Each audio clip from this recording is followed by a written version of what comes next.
There you go. That's for you. Oh, I was waiting for my friend at the restaurant at Pizza Hut, Okay, Conrad? so I was making faces. Always like to give them a little something. All right, we're in Ezekiel chapter 15 and 16. We're going to look at the final objection that we looked at last week. We looked at three of the four. We'll look at the last one tonight. We're going to look at a couple parables to get us going tonight. So last week we looked at message number 3 through 5 that God had given to Ezekiel for the nation of Israel. Next, the spiritual leaders in exile had 4 objections or reasons God would not punish Jerusalem. The first objection was, we are here seeking the Lord. And then God said the problem is these men have set up idols in their heart. And then objection number 2 was, we are listening to prophets sent by God. And prophets would be in parentheses. The problem is these so-called prophets had defiled themselves before God. The third objection was God would not destroy them because of the righteous among them. And he went on to teach them that the righteous would save only themselves. We were able to relay that into our own salvation. I can only receive salvation for myself, not for my family, not for my community. Tonight we'll look at that final objection. I gave it to you last week, but we'll talk a little bit about it. It's found in chapter 15. It's actually all of chapter 15. Then we'll look at the first 2 parables presented by Ezekiel. So we're going to begin, and I don't usually read a whole chapter at once, but I'm going to read all of chapter 15 at one time. So hang on. It says, then this message came to me from the Lord. Son of man, how does a grapevine compare to a tree? Is a vine's wood as useful as the wood of a tree? Can its wood be used for making things like pegs to hang up pots and pans? No, it can only be used for fuel, and even as fuel, it burns too quickly. Vines are useless both before and after being put into the fire. And this is what the sovereign Lord says, the people of Jerusalem are like grapevines, growing among the trees of the forest. Since they are useless, I have thrown them on the fire to be burned. And I will see to it that if they escape from one fire, they will fall into another. When I turn against them, you will know that I am the Lord, and I will make the land desolate because my people have been unfaithful to me. I, the sovereign Lord, have spoken. So objection number 4, how can God forsake the covenant, his covenant people? This is chapter 15. How can God forsake his covenant people? The fourth objection, which Ezekiel anticipated, can be paraphrased, how can God forsake his covenant, the vine of his planting? God, through Ezekiel, answered the objection this way. Point A, said the wood of a vine compared to the wood of a tree. So the wood of a vine compared to the wood of a tree. God posed a question to Ezekiel. He said, Son of man, how is the wood of a grapevine better than that of a branch of any of the trees that are in the forest?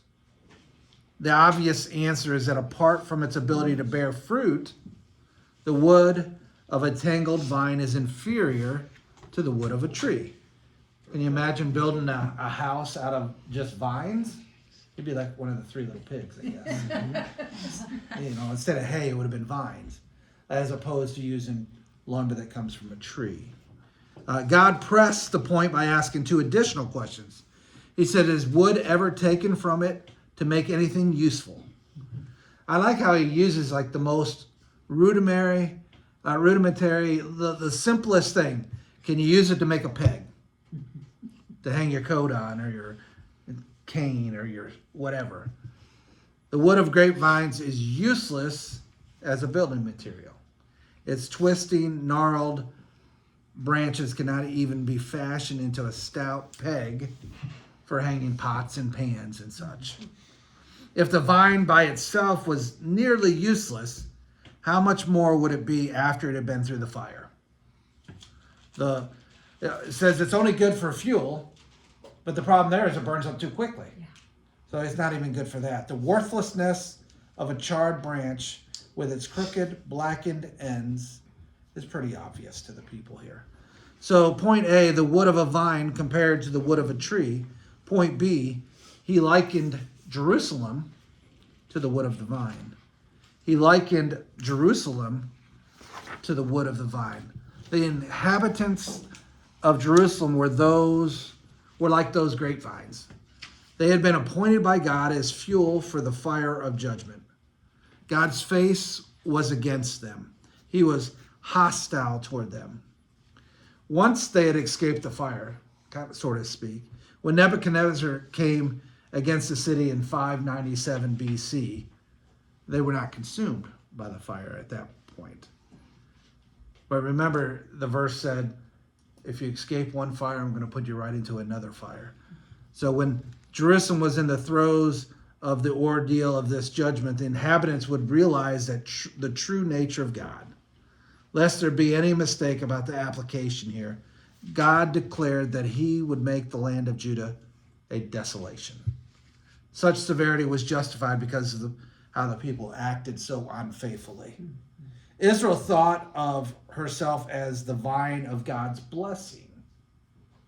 You could see how that would be. But she had not produced the spiritual fruit God intended. Now, what did God originally intend from the nation of Israel? That they would take the truth of Jesus to the entire world.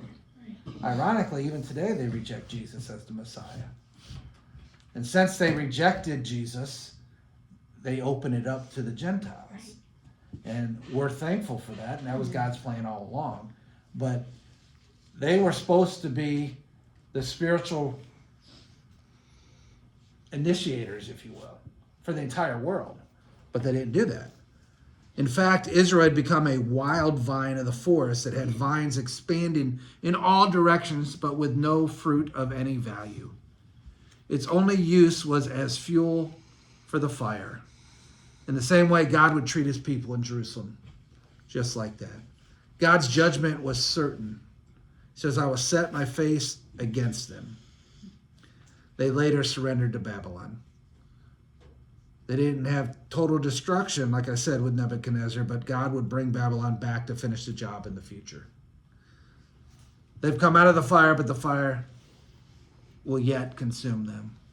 So there's really no cause for optimism to the people here. They've given, this is the fourth objection, the fourth reason they give that God won't judge them. And he's refuted all of them. There's really no optimism here. You are going to be destroyed. It's not like repent and I'll spare you. The time for repentance is over.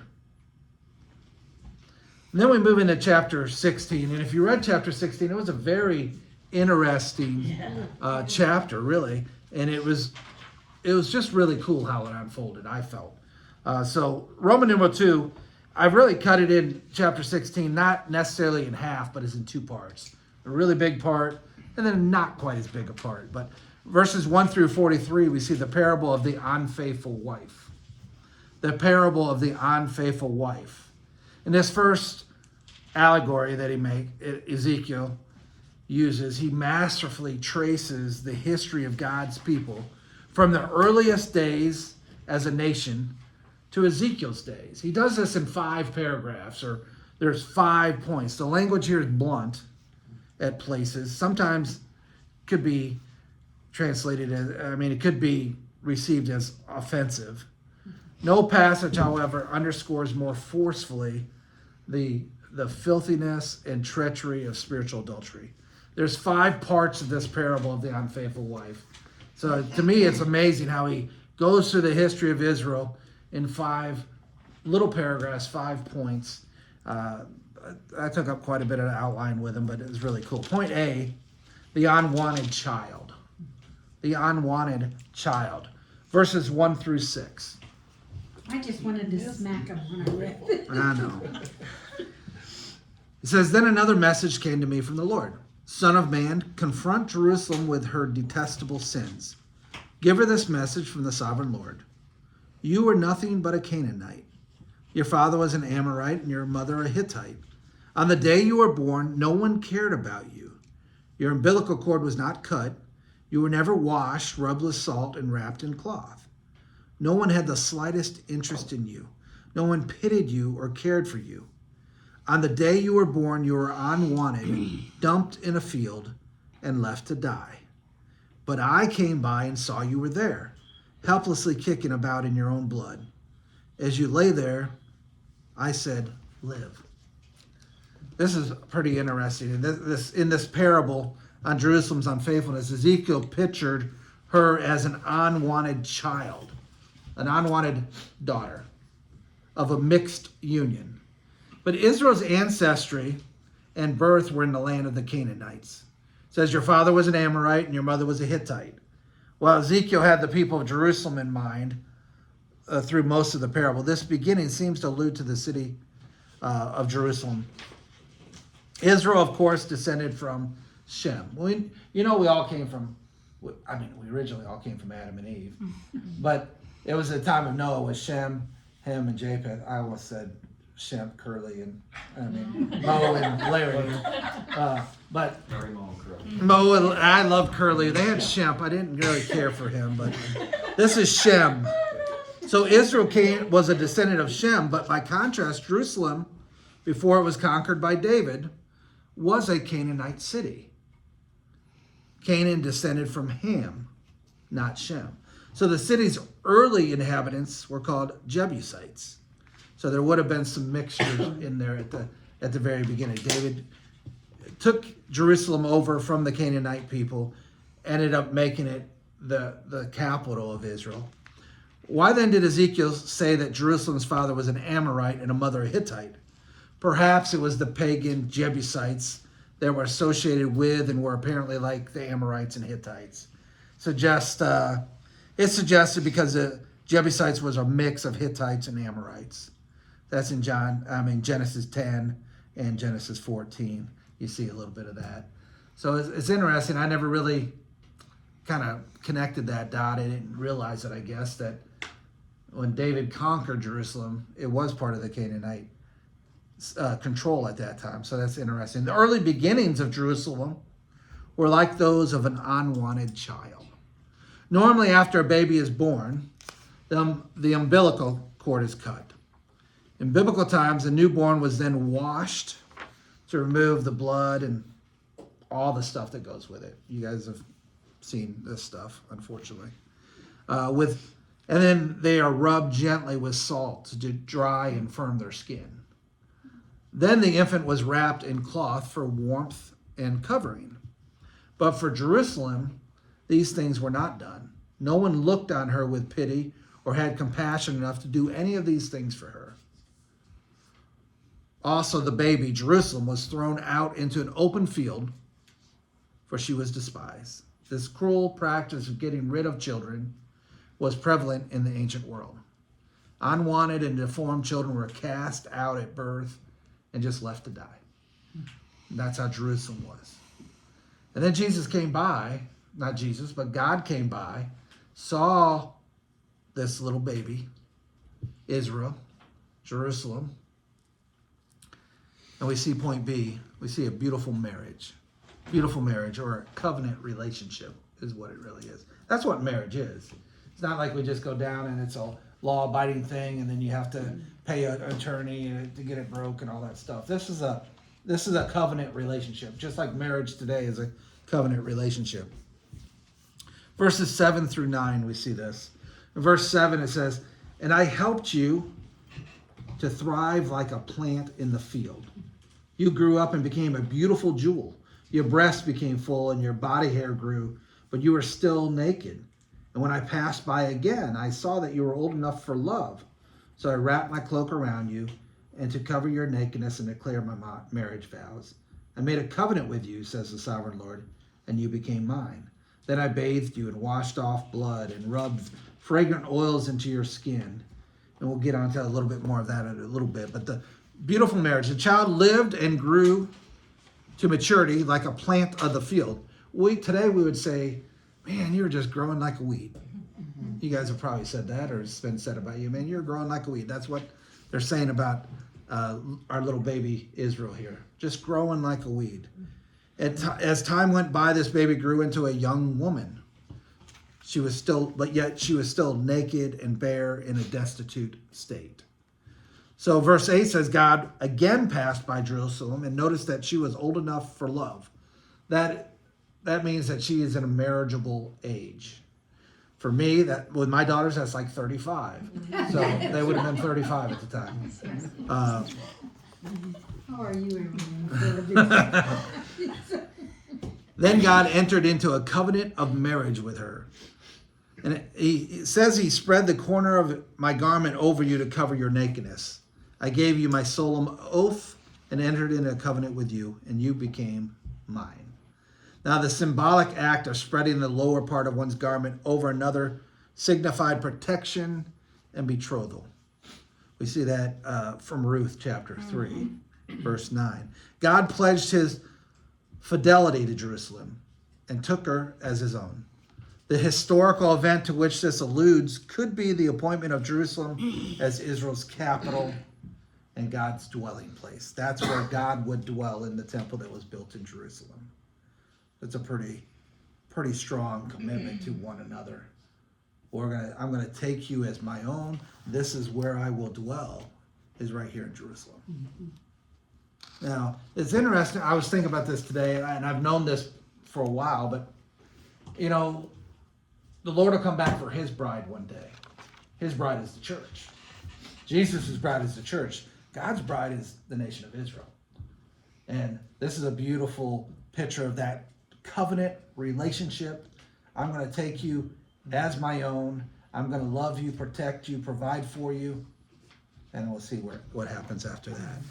Point C, the adornment of the bride. The adornment of the bride. There's lots of things here, but verse 10 picks that back up. After he rubbed fragrant oils into your skin, I gave you expensive clothing of fine linen and silk, beautifully embroidered, and sandals made of fine goatskin leather. I gave you lovely jewelry, bracelets, beautiful necklaces, a ring for your nose, earrings for your ears, and a lovely crown for your head. And so you were adorned with gold and silver. Your clothes were made of fine linen and were beautifully embroidered. You ate the finest foods, choice flour, honey, and olive oil. You became more beautiful than ever. You looked like a queen, and so you were. Your fame soon spread throughout the world because of your beauty. I dressed you in splendor and perfected your beauties, says the sovereign Lord. God clothed his betrothed in splendor befitting of a queen. The orphan here, who had the stench of blood, was washed and anointed with ointments and expensive perfumes. Then the girl who was naked now received an embroidered dress, leather sandals, fine linen, and costly garments. God put jewelry on her, bracelets, a necklace, a ring, a nose ring, earrings, and even a crown. I mean, what girl doesn't want a crown? Come on. All this suggests that under God's blessing during the reign of David and Solomon, Jerusalem became a magnificent city. So again, he's going through history here. So he starts, Jerusalem was under Canaanite rule. David conquered that. David then made a covenant. There's a Davidic covenant as well. Some of this is going back even as far as the covenant with Moses. Made this relationship with Jerusalem. It became my capital. It became the place where God would dwell in the temple there in Jerusalem. And then it was just adorned with jewels. And during the time of David, and especially during the time of Solomon, I mean, Solomon built this temple so magnificently. People from all across the country and all across the world would come just to look at the temple. It was adorned. His bride was adorned like never before. So we see him going through history. If we could end the story right here, that'd be a pretty cool story. It'd be like from rags to riches, this love story. But he added a bizarre twist to make the story correspond to the remainder of Jerusalem's history. He pictured the unfaithfulness of this woman, who he had made a queen.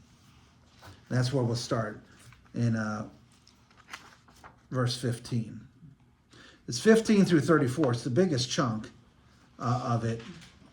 That's the unfaithfulness of the bride described. So point D there, the unfaithfulness of the bride described. If we would have ended it right there at C, it would have been a Disney film one day, right? Or, yeah. Yeah, it couldn't be a Lifetime because they didn't murder the husband or anything. But the unfaithfulness of the bride described. So let's read a little bit. 15 through 34 is a big passage, but We'll read a little bit of it and see how far we get. Most of you have already read it already, so Some people haven't. some people haven't though. But you thought here. So he's just talked about your fame soon spread throughout the world because of your beauty. Under King Solomon, everyone in the world wanted to go see this beautiful thing. Verse 15. But you thought your fame and beauty were your own. Well, that's pretty typical of people, isn't it? Yeah. So you gave yourself as a prostitute to every man who came along. Your beauty was theirs for the asking. You used the lovely things I gave to you to make shrines for idols. You played the prostitute. Unbelievable. How could such a thing ever happen? You took the very jewels and gold and silver ornaments I had given you and made statues of men and worshiped them. This is adultery against me. Verse 18, you used the beautifully embroidered clothes I gave you to dress your idols. Then you used my special oil and my incense to worship them. Imagine it. You set before them as a sacrifice the choice flour, olive oil, and honey I had given you, says the sovereign Lord. Then you took your sons and daughters, the children you had born to me, and sacrificed them to your gods. Was your prostitution not enough? Must you also slaughter my children by sacrificing them to idols? In all of your years of adultery and detestable sin, you have not once remembered the days long ago when you lay naked in a field, kicking about in your own blood. Verse 23, what sorrow awaits you, says the sovereign Lord. In addition to all your other wickedness, you built a pagan shrine and put altars to idols in every town square. On every street corner you defiled your beauty, offering your body to every passerby in an endless stream of prostitution. Then you added lustful Egypt to your lovers, provoking my anger with your increasing promiscuity. That is why I struck you with my fist and reduced your boundaries. I handed you over to your enemies, the Philistines, and even they were shocked by your lewd conduct. Verse 28, you have prostituted yourself with the Assyrians too. Seems you can never find enough new lovers. After your prostitution there, you still were not satisfied. You added to your lovers by embracing Babylonia, the land of merchants, but you still weren't satisfied. What a sick heart you have, says the sovereign Lord, to do such things as these, acting like a shameless prostitute. You build your pagan shrines on every street corner, your altars to idols in every square. In fact, you have been worse than a prostitute, so eager for sin that you have not even demanded payment. Yes, you are an adulterous wife who takes in strangers instead of her own husband. Prostitutes charge for their services, but not you. You give gifts to your lovers, bribing them to come and have sex with you. So you are the opposite of other prostitutes. You pay your lovers instead of they're paying you. This is an interesting, really, as you look at the history. I mean, he's talking about here from Solomon. He's done, and now you're moving in to them. And Solomon kind of started the commingling, co-marrying. Remember, he had like 300 wives and 700 concubines. And he started off as the wisest man that ever lived, and then he ended up just falling into sin. Yeah, I mean, one wife is more than enough. Yeah. Can you imagine 1,000 people to try to take care of? No. But he tried to. I said no. But the unfaithfulness that took place, and this, they're talking about spiritual adultery. Idolatry is adultery, and that's what we're looking at. So let's look at a little bit of this. In verses 15 through 19, Jerusalem's gaze turned from her benefactor, from God, to her beauty. Yes, I hear that, Bill. My time up already? But she became proud, and she used that fame to become a prostitute. Just cracks me up. I mean, how many times does God bless us? So much more than we could ever imagine.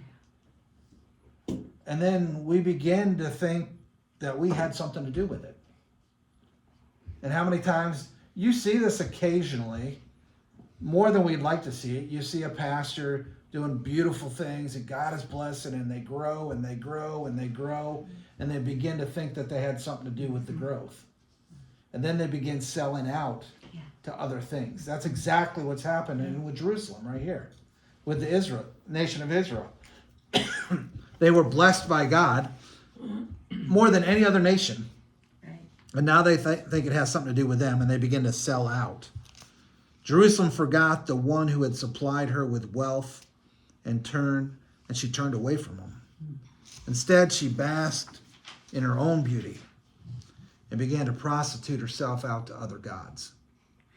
Beginning in Solomon's reign in 1 Kings chapter 11 and continuing to Israel's fall to Nebuchadnezzar, Jerusalem turned from God to idolatry. There were times of revival in there, but her general trend was a downward trend. The very blessings God had bestowed on the city were used to worship the false gods.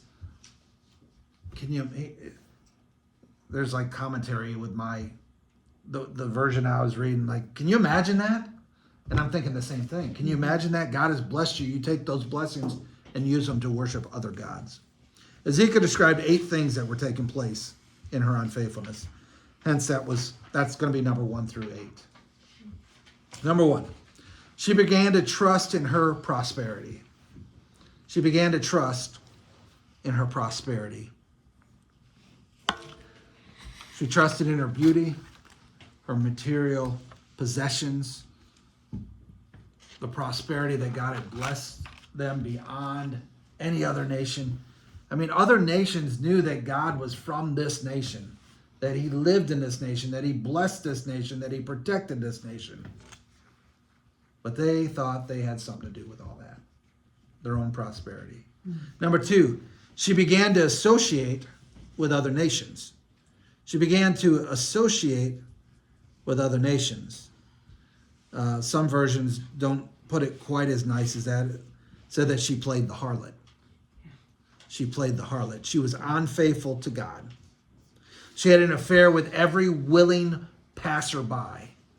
Ezekiel vividly depicted Israel's involvement with every idolatrous cult of the ancient Near East. We have this, we have all these possessions, we have all this knowledge, we have all this beautiful thing, and somebody comes by and says, oh, try this. This will make you even more beautiful. This will make you even more prosperous. So they try that. And they begin to worship that God, and then they worship this God, and they worship that God. And they began to associate or played the harlot with everything that came by. We have to be careful as Christians too. I mean, as Christians, when I lived in Iowa, I worked with a counseling center there. Real good gal that was running it. I knew her for a long time, even before I was there. She was always looking for new revelation. There are people like that. We had another friend in our church. They were always looking for new revelation in the Bible. The Bible itself says there's nothing new under the sun. Right. God has sent the prophets down. He didn't send me down to find something out that the Apostle Paul couldn't figure it out, but I did. Is God's hand on me like it was on Paul? Absolutely not. Now, does the same hand touch me as it did Paul? Yes, but my faith wasn't as strong as his. They're looking for new revelation. And we can do that. We can get caught up in the next thing that comes by, the next thing, whether it's, health and wealth and all these other things that come down. We got all the stuff with Hillsong and all those, all this stuff. Churches buy into it. We want something new. We don't want to be the same old boring people that just preach the Bible. We want something that nobody's ever heard before. People come out for that. And that's what was happening. They were playing the harlot. Everything that came by. Oh, this God will make you more prosperous. Well, let me worship that God for a while. And then number 3, she misused everything that God had given her. She misused everything that God had given her. The bride of God misused everything in which he had blessed her with. She used her garments to make and decorate high places where she committed harlotry with the Canaanite gods. Gold, silver, and jewels were fashioned into dolls, which became objects of her unfaithfulness. She gave her clothing and food as gifts to her gods that she was now worshiping, other than the one true living God. She misused everything that God had given her. I was just at this moment, I was trying to think, do we misuse what God gives us? Man, I guess what came to my mind immediately was, maybe if we don't use what God gave us, that could be a form of misusing it, isn't it? God bless Mary Jane with this ability to do something. Well, I'm not going to do that. What will people say?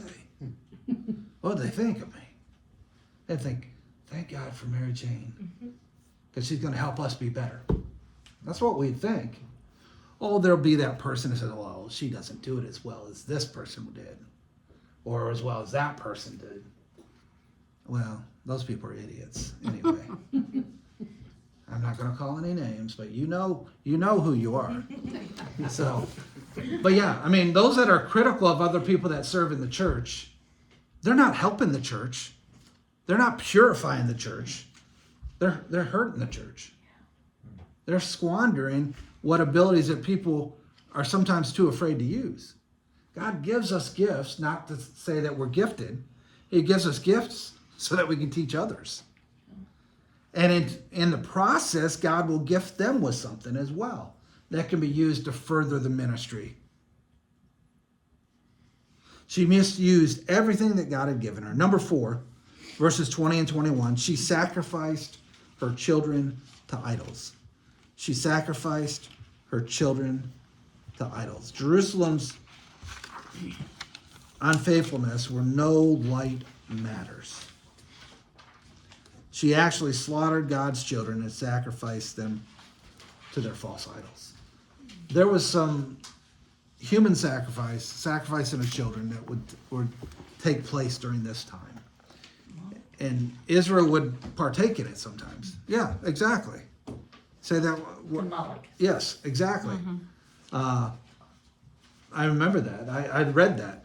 That's perfect. That's exactly right. But they would sacrifice children at this time. It seems unfathomable to us, but this is what was happening. So those are the first 4. She began to trust in her own prosperity, associate with other nations, misuse everything that God had given her, actually sacrificed her own children to these false idols. Number 5, which is probably on the other side, she was guilty of ingratitude. Thankfully, we're not. But she was guilty of ingratitude. In addition to all her abominations that we've already talked about, Israel is guilty of the worst sort of ingratitude. Verse 22 talks about she did not, in all of this, she did not remember the days of her youth. When God had taken, she didn't remember the time that she was in the field left for dead, in her own blood, unwanted. And God came and saved them. Now we can do that as Christians today. We forget that we were lost in our own sins, and our future was hell. Our future was separated from God. And if God wouldn't have come down and rescued us, we'd still be there. Yeah. But we get saved at a young age. We grow up in the church and we know all these facts. We know all these things. And all of a sudden we begin to think that, well, I've really become a pretty good Christian. And we begin to rely on our own abilities and our own beauty and our own prosperity, our own achievements. We forget that it was God that came to that field and rescued us when no one else wanted us. The world doesn't want unsaved people. Well, they want to keep them from God, but they don't want anything good to happen to them. Yeah. Satan doesn't want an unsaved person for anything good. Right. Satan wants them to die without knowing Christ. It's only God that comes down, sent his son down to die on a cross. We'll celebrate that in just a couple weeks. To live a perfect life, to die on the cross, to pay our sin debt, to ransom us from that sin.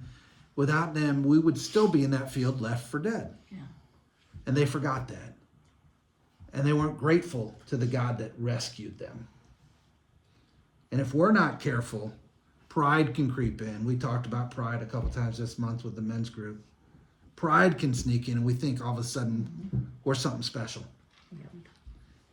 Sometimes we have to remember what I would be without Christ. What would I be if God didn't bless me? Mm-hmm. Well, if we just think about how we were before we were with Christ, we'd realize how bad we'd be now. But sometimes we forget. Yeah, even if you were saved at a young age, there was still, before I became a Christian at a young age, but before then it was all about making me happy. Right. And even if I didn't prostitute myself out and I wasn't a drug dealer and I wasn't a drunk at 4 or 5 years old, it was still all about me. And that was enough to damn me to hell. And I needed that rescued so that I've now lived my life not just for me. Now, unfortunately, my sin nature is strong. I don't know if your guys' carnal nature is strong. But man, it's strong. I still live for myself more than I should. Yeah. I'm more worried about myself sometimes than I need to be. But we don't live for ourselves anymore. We live for the one that died for us. Christ died for us. We live for him. That's kind of what's supposed to happen. She was guilty of ingratitude. Number 6, verses 23 through the first part of 24. She built shrines and altars in every town. She built shrines and altars in every town. Platforms and high places were built on every street in Jerusalem, all through the place.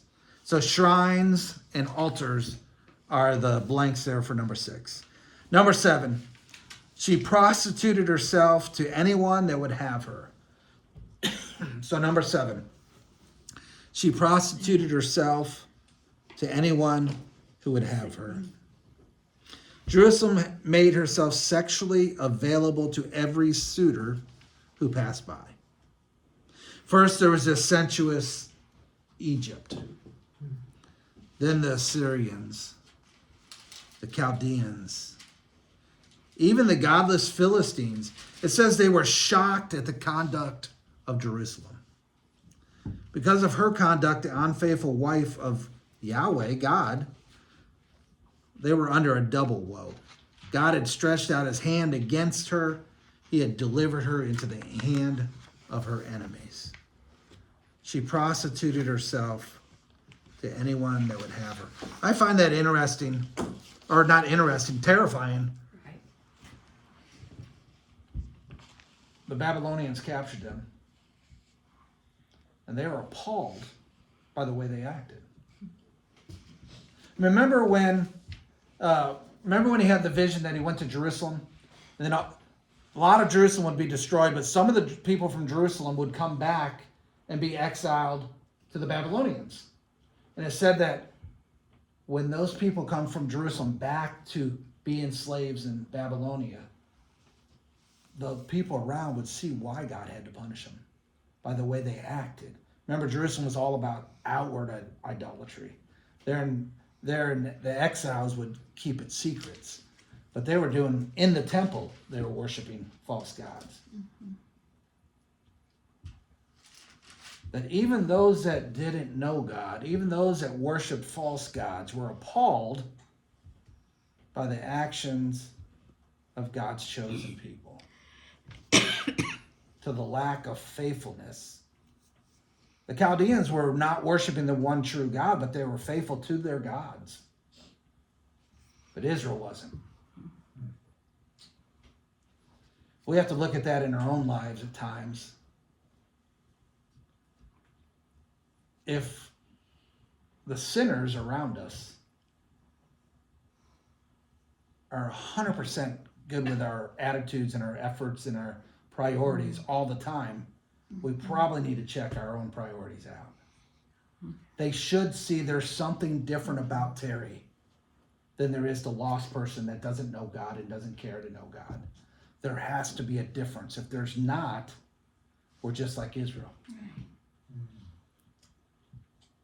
If the people at work cuss and well, they used to say, I don't cuss, chew, or run with those that do, or something like that.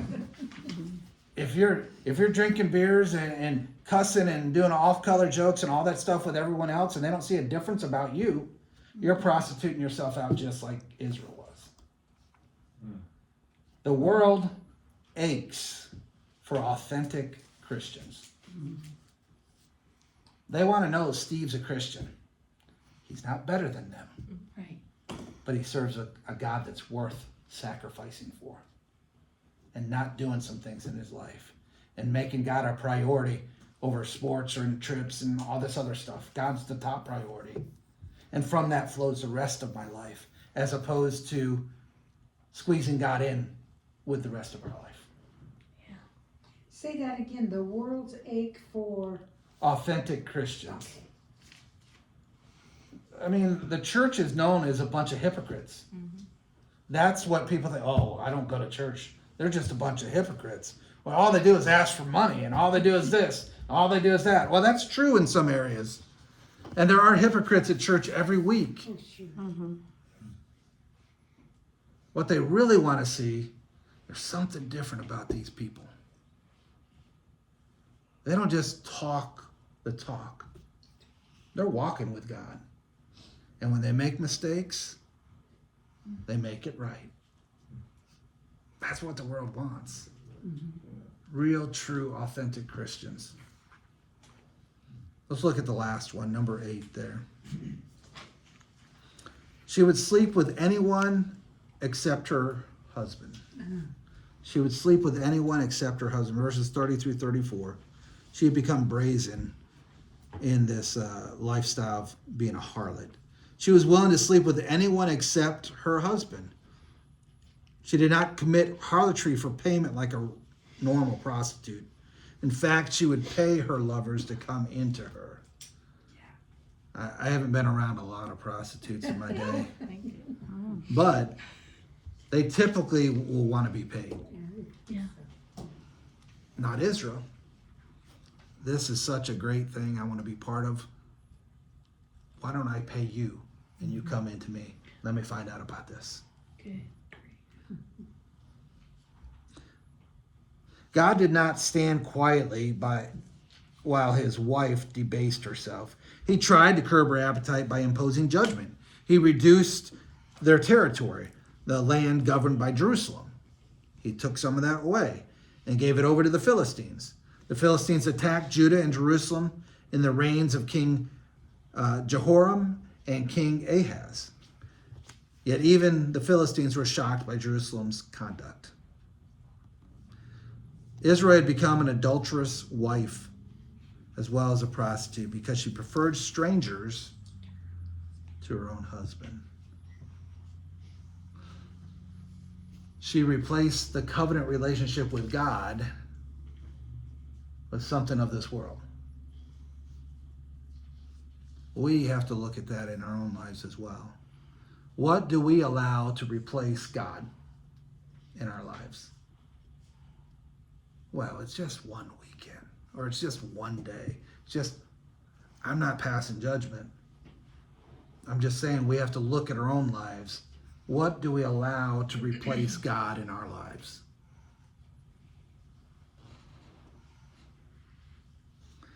As Israel departed from God, he then withheld his blessing that he had so freely given.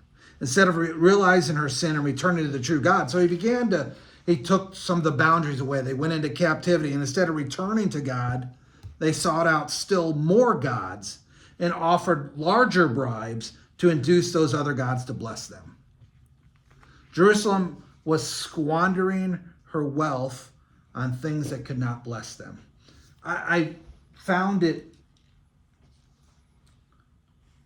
eye-opening that as I read through this, where was I reading? Oh yeah, verse 28, after your prostitution there, talking about the Egyptians, the Philistines, the Syrians, you still were not satisfied.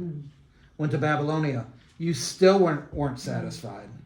And that's what's happening. There's still, okay, God is leaving us. He's departing. He's not blessing us anymore. Now we'll reach out to this God and ask for their blessing instead of repenting and turning back to God. That's what was happening in this parable of the unfaithful wife. They started off as an unwanted child. They became a beautiful marriage in a covenant relationship with God himself. He adorned Israel with all these many blessings, and then she became unfaithful.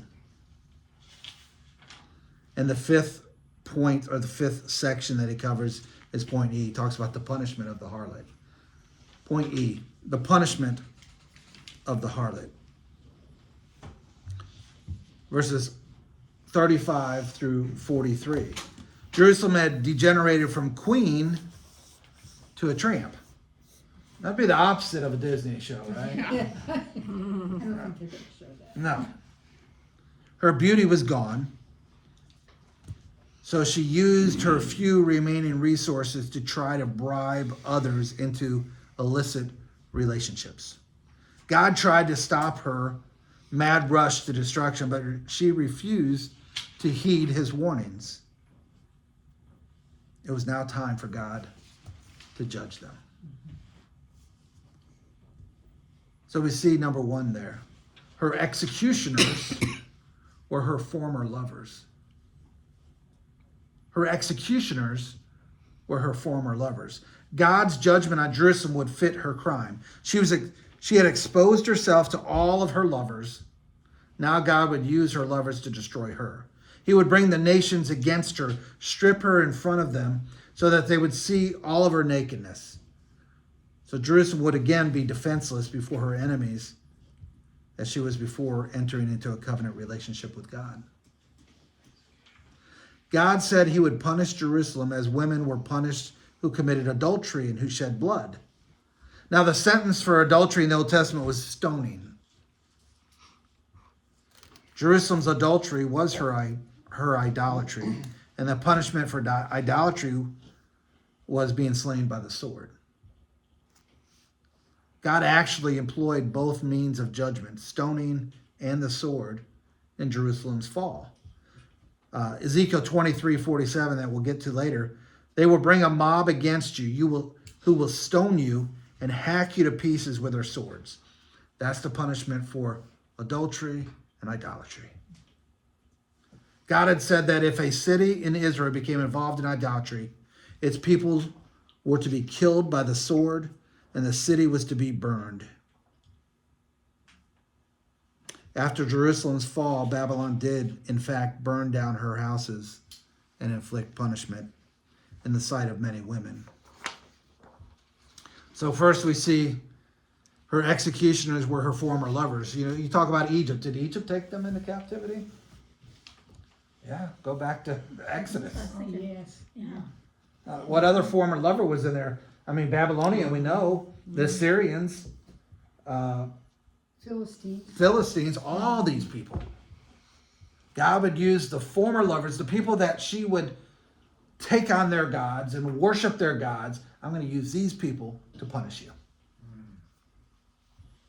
Number two, God's wrath will be satisfied.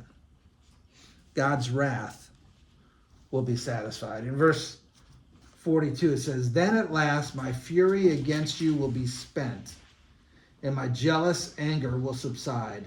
I will be calm and not be angry with you anymore. But first, because you have not remembered your youth, but have angered me by doing all these evil things, I will fully repay you for all of your sins, says the sovereign Lord. For you have added lewd acts to all your detestable sins." So God's wrath will be satisfied. God's judgment on Jerusalem would finally be he would put a stop to prostitution. They would never again try to worship anyone other than the true and living God. Only after the destruction would his wrath subside. We live in, these people all lived under law. We live under the dispensation of grace. And sometimes we take advantage of that. Oh, God's not going to punish me. He's going to give me grace. He's going to give me mercy. And sometimes he does.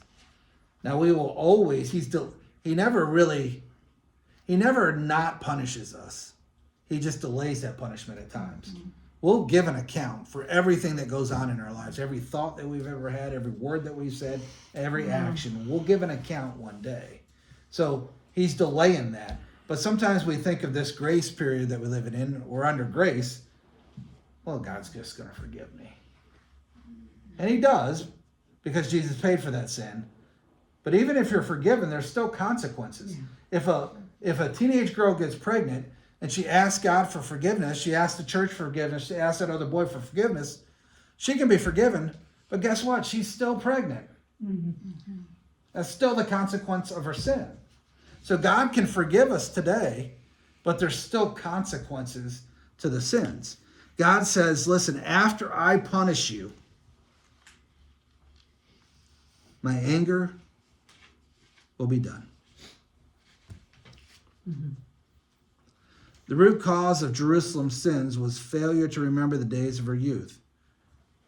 All her grandeur came as a result of the Lord's gracious favor.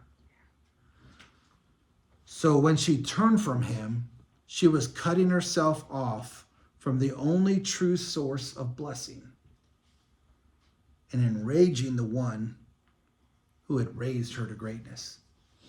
So we see this history lesson that Ezekiel's given. From the time that Israel started, Jerusalem was a Canaanite city that David took over. And then when they were casted aside and nobody wanted them, he took them in. He raised them. He entered into a covenant relationship. It's not a marriage relationship like we think that, like we have today, but it's a covenant relationship. It's much stronger than anything we have. Entered into that covenant relationship, built her up, and gave her everything that a person would ever want as a nation. Then they became full of themselves and prideful and started to turn from God. And then as God withdrew from them, as they were rejecting them and serving other gods, they would go even more and more to other gods, looking for this until they were destroyed. And the next part of this will finish up the nation of Israel. Roman numeral 3. We see the parable of the three sisters. I never really knew this part. This is pretty cool, I think. The parable of the three sisters. It's similar in some of the details to the preceding one. People in the future would say regarding Judah, like mother, like daughter. As in the preceding parable, Jerusalem's mother is a Hittite, her father is an Amorite. Here is added that Samaria was Jerusalem's older sister, and Sodom was her younger sister. Have you guys ever heard of Sodom? Yeah. And Gomorrah.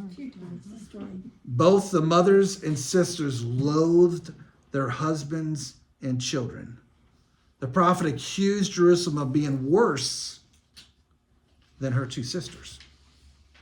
Jerusalem had not merely walked in their ways or done according to their own abominations. Jerusalem had actually acted more corruptly in all her conduct than the two sisters.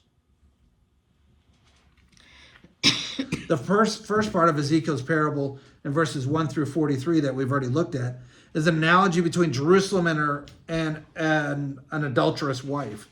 The second part of this parable is an analogy between Jerusalem and her sisters Samaria and Sodom. Jerusalem really should have been an S there. Mm-hmm. Samaria, Sodom, and Jerusalem was the middle child.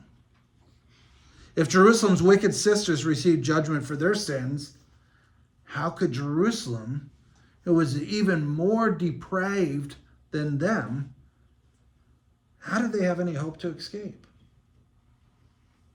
For emphasis, Ezekiel repeats the ancestral background of Jerusalem that was already stated. The debauchery, the rivalries, the heartless cruelties of the Canaanite tribes were well known. Jerusalem inherited these characteristics from her parents, like mother, like daughter, and displayed them in her abandoning God and in cruelly sacrificing her own children. So Ezekiel expanded his analogy in verses 46 through 48 by comparing Jerusalem to her two sisters, both of who had despised their own husbands and children. Like I said, Samaria and Sodom. There were family traits. Ezekiel reinforced the point. Both cities, one north and one south, were known for their gross sins and the divine judgment. Yet Jerusalem was even more depraved than both of them. So let's look at verses 48 through 52. And we're going to look at point A, the record of the three sisters examined. So he's saying, listen, you have three sisters. You have Sodom, you have Samaria, and you have Jerusalem. Let's look at their records. Let's examine them. So verse 48. As surely as I live, says the sovereign Lord, Sodom and her daughters were never as wicked as you and your daughters. Sodom's sins were pride, gluttony, and laziness, while the poor and needy suffered outside her door. She was proud and committed detestable sins. We know what the detestable sins are. So I wiped her out, as you have seen. Even Samaria did not commit half your sins. You have done far more detestable things than your sisters ever did. They seem righteous compared to you. Shame on you. Your sins are so terrible that you make your sisters seem righteous, even virtuous. This is pretty shocking to our system. God's chosen people, that the city of Sodom would look virtuous compared to the faithfulness of Jerusalem and the nation of Israel. So point A there was the record of the three sisters examined. 1, 2, or 3 are just the cities, the sisters. Number 1, Sodom. Number 1 is Sodom. You can read about that in Genesis 19. Verses 48 through 50 talk about here. Sodom's sins were pride. They were haughty. They were unconcerned about the needs of others in spite of their great wealth. Also, the Sodomites did detestable things before God. The sexual misconduct of the Sodomites, it's well documented in the book of Genesis. Ezekiel added to the picture because of abundant food and careless ease. Sodom was filled with arrogance, pride. She made no effort to help the poor and needy. The heartless pride caused Sodom to commit abominations before the Lord. Because of this, Sodom was removed from the face of the earth. We know the story of Sodom and Gomorrah, right?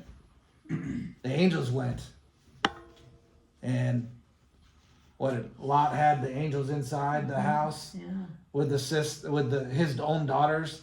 They're like, give us those men, those angels. No, take my daughters instead. You're offering your own daughters. They're wiped out. Sodom was gone. But yet, Jerusalem's transgressions exceeded that of Sodom. That just blows our minds. Because when you think of bad cities in the Bible, Sodom and Gomorrah is one of the worst ones. And Sodom's sexual misconduct was so bad, we still refer to it as when we sodomite someone. I mean, it's still used today. It was so bad. Sister number two, Samaria. Samaria. They don't give the specific sins of Samaria, but hers was idolatry. Idolatry. And then in verse 52, Jerusalem, we see number 3, Jerusalem. The three sisters, Sodom, Samaria, and Jerusalem. Jerusalem's sins were so vile that in comparison, the sins of both Sodom and Samaria seemed almost like righteous deeds. Just think about that for a second. As God is looking down, speaking through Ezekiel, and said, listen, all of you here know the story of Sodom and Gomorrah and how wicked that city was. The way that you've acted over the years, you've made them almost look like they are committing righteous acts before me. That's how bad you've been. Jerusalem would forever bear the disgrace of being considered morally and spiritually worse than her wicked sisters. So we see the record of the three sisters examined. God speaks through Ezekiel and says, we got Sodom, we have Samaria, Jerusalem, you're far worse. I mean, it's not just like you're a little bit worse. We love to do that. Well, I'm not as bad as them. I'm not a drug addict. Is that what God's looking at, the big sins? The homosexuality acts in Sodom would have been pretty big. No. Your unfaithfulness to me. Yeah. That's the greatest commandment. Let's finish up with point B. The future of the three sisters. I guess I have a point C too. Mm-hmm. All right, I'm not going to finish up then. I'm going to finish up on a high note. The future of the three sisters. Let's look at 53 through 58. So he's really getting their attention. Listen, you think you're my chosen people, and you are, and I adorned you, and I raised you up, and made you strong, and made you famous, and you turned your back on me for all these years. I'm going to have to destroy you. Next, we see the future of the three sisters.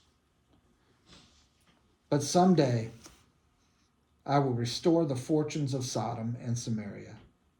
And I will restore you too. Mm-hmm. Then you will be truly ashamed of everything you have done, for your sins make them feel good in comparison. Yes, your sisters, Sodom and Samaria, and all their people will be restored, and at that time you will also be restored.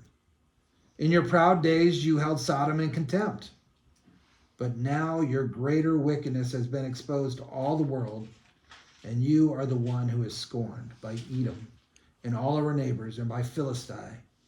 This is your punishment for all your lewdness and detestable sins, says the Lord. Sodom and Samaria had long since disappeared from the stage of history. And though Jerusalem was about to be destroyed, there was a future. I love that. But someday, it gives us hope, doesn't it? He says, someday I will restore you. The act of God's grace would cause Jerusalem to be ashamed of the abomination she had committed. You have to chuckle a little bit, because we all have this person where, like, when we start feeling bad about our relationship with God, we look at someone, well, at least they're not even coming to church. Well, we always have somebody, well, I didn't kill someone. And Israel was the same way. They turned their nose down at Sodom and Gomorrah and Samaria and all these other people. I mean, the people of Samaria, what did Israel think of them? And God says, you know what happened? Israel, you were the people that when they wanted to feel better about themselves, they could compare themselves to you to feel better. Boy, that's when God removes all their clothing, exposes their nakedness, exposes everything that they truly are to their enemies. Sodom's like, man, we didn't look that bad. It blows your mind. They thought they're on the top of the mountain, and God says, you're worse than everyone else around you. The sad thing is, God had meant them to be separate from all the nations around them, and they became worse than all the nations around them. Mm-hmm. Mm-hmm. That's sad. But someday I will restore the fortunes of Sodom and Samaria, and I will restore you too. The act of God's grace would cause Jerusalem to stand in a shame to their former state. Ezekiel was speaking of the national restoration of these cities in the millennium. Obviously, Sodom will have to be rebuilt because the brimstone and fire took care of that. Mm-hmm. So if we go all the way back, Israel as a nation, David conquered Jerusalem, made that the place where God dwelled. Before that, they were cast out in the field, left for dead. God took them. God raised them. He cleaned them up. He gave them great stuff. They turned their back all this years, and now we're seeing the end. We're going to the millennium. When Jesus returns, the rapture takes place, the tribulation happens, and then he comes back and he reigns for 1,000 years, and he will restore the three sisters. Jerusalem more than any of them. This would cause a new relationship would exist between the three sisters in the Messianic age. In former times, self-righteous Jerusalem would not even mention the name of Sodom. They were so beneath them. Jerusalem, however, was humbled with her own wickedness when her own wickedness was made public. She would yet suffer much for having broken the marriage covenant with God, but Jerusalem would be restored. However, she would first have to bear the shameful consequences of their sins. Point C. This is the final one. Hope for the three sisters. Hope for the three sisters. Let's look at the tail end of the chapter here. What a whirlwind from beginning to end. Now this is what the sovereign Lord says. I will give you what you deserve. You will be punished, right? For you have taken your solemn vows lightly by breaking your covenant. Yet I will remember the covenant I made with you when you were young, and I will establish an everlasting covenant with you. Then you will remember with shame all the evil you have done. I will make your sisters Samaria and Sodom to be your daughters, even though they are not part of our covenant. Now I will reaffirm my covenant with you, and you will know that I am the Lord. You will remember your sins and cover your mouths in silent shame when I forgive you of all that you have done. I, the sovereign Lord, have spoken. Hope for the three sisters. Though Jerusalem's sins would be judged, God would restore them to fellowship with him. Describing the certainty of Jerusalem's judgment, Ezekiel stressed that God was not abandoning his people forever.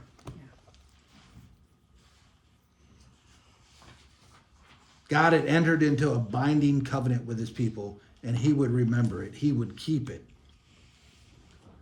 He says, listen, you guys broke the vows that you made when we entered into this covenant relationship. You've broken it over and over again for generations, for thousands of years.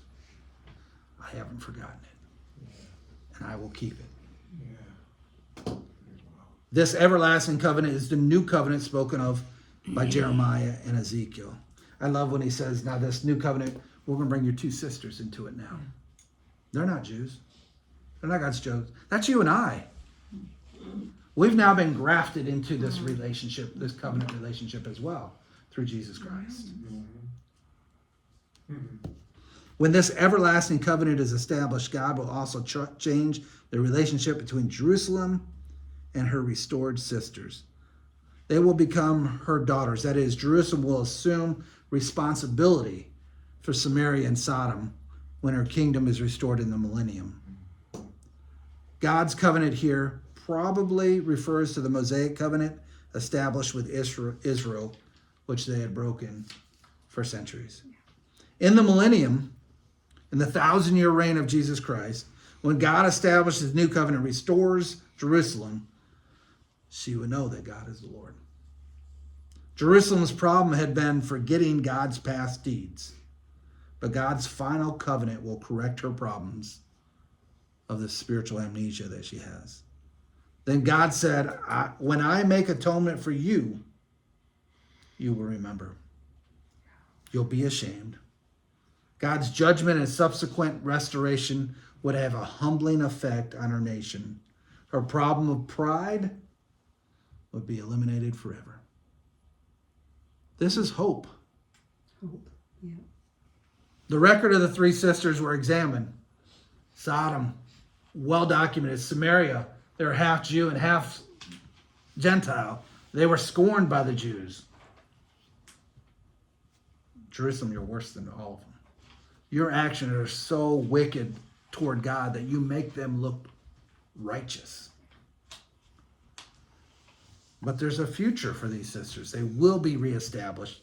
And the hope for the three sisters, Jerusalem will be put in charge of taking care of them. But Samaria and Sodom have been now enter into this covenant. They don't get the land and those sort of things, but we're grafted in to the blessings that were even promised back to Abraham. We're grafted in to the spiritual blessings that come with that. So in one chapter, Ezekiel goes through the entire history of Israel, even into the future when Christ returns and establishes his kingdom. To me, this was just mind-blowing, just how they were able to explain so much and keep it so relevant to us today as well. Any thoughts or comments, corrections, anything that you picked up when you were looking at it and reading through it that I missed? I thought it was one of the best we've had. I think it's partly because I understood, because it is in simple, plain language that we understand today. But I really did appreciate it. I thought, okay, Ezekiel, you're just all right in my book. And I think too, I don't feel like sometimes we're not that different now. Like I Right. feel like Oh, we're yeah, just definitely. going, listen to the radio or the TV for 20 minutes and the things that are happening. It's just, you know, people are searching for the next best thing, the need for. That's what he was illustrating there. They didn't turn to God, they turned to other things to satisfy them, and they were never satisfied. What do? We turn to things that we think will satisfy us, and they never satisfy us. Right. Why? Because only God can satisfy us. Right. That's the answer. But you're right, Amy, that's exactly what happens even today. Think of, and then think of, like, I guess you guys are idiots. Like, how can you not learn from? Right. But Well, yeah, we're and trying from to all take God that's out of our happened nation. Before, all the things that had happened before, you'd think, come on, dummies. Well, yeah, like you said, Yeah. that's us today. Yeah. The dummies. Any other thoughts or applications or anything before we close up tonight?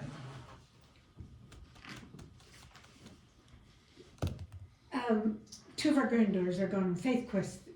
Emma is going she's doing a talk, and Claire is going as a pilgrim. So keep them both. Emma is really nervous. Claire is really nervous. So please keep them in your prayers. We are very excited. And so we